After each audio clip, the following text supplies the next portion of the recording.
Ce week-end, les aides au logement ont pris du plomb dans l'aile, un coup de rabot qui est destiné à faire des économies, mais le gouvernement justifie aussi cette mesure en expliquant que ces aides favorisent la hausse des loyers. Oui, c'est un effet pervers qui a été étudié et puis démontré depuis longtemps. Lorsque vous proposez une augmentation de 100 euros des aides au logement et pour un locataire, eh bien cela entraîne une augmentation entre 50 et 80 euros des loyers. C'est la conclusion d'un chercheur du Centre d'économie de la Sorbonne qui a planché sur le sujet depuis quelques années parce que le phénomène, vous savez, ça fait 25 ans que ça dure. Et ce cercle vicieux, eh bien, il a commencé au début des années 1990 sous le gouvernement Rocard qui avait à l'époque décidé de réformer et d'élargir les aides au logement, un geste généreux qui a quand même un coût aujourd'hui.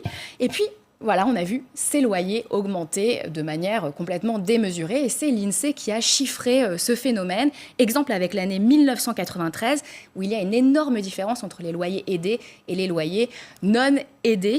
C'est spectaculaire. Regardez, au premier trimestre 1993, les loyers des logements aidés ont augmenté de plus 10,6%, alors que les logements qui ne bénéficient pas des APL ont augmenté 10 fois moins.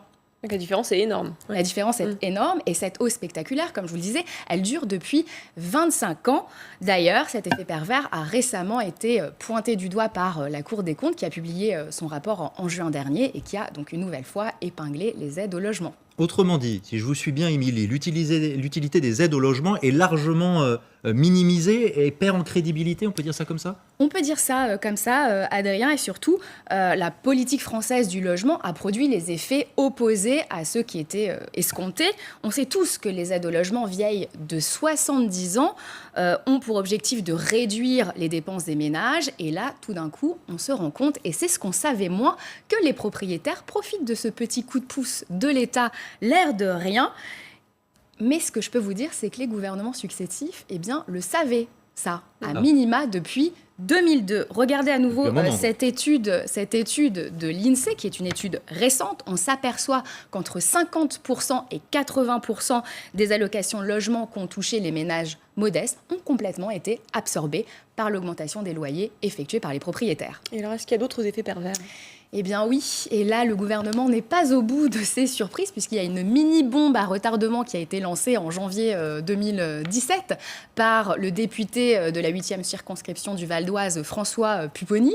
Alors cette mini-bombe, elle date quand même de 2015 puisque c'est un rapport de 2015. Eh bien il nous disait que, écoutez bien ce chiffre, retenez bien ce chiffre, 3 Français sur 10 qui toucheraient les aides au logement, en fait, toucheraient des aides qui sont supérieures au loyer qu'ils ont à payer. Voilà en fait des effets pervers qui nous démontrent que finalement, un coup de pouce de l'État vieux de 70 ans qui était là pour favoriser les Français les plus modestes, finalement se transforme en véritable machine à inégalité. C'est édifiant, la preuve par l'exemple et par les chiffres. Merci beaucoup Émilie Vidot pour cette démonstration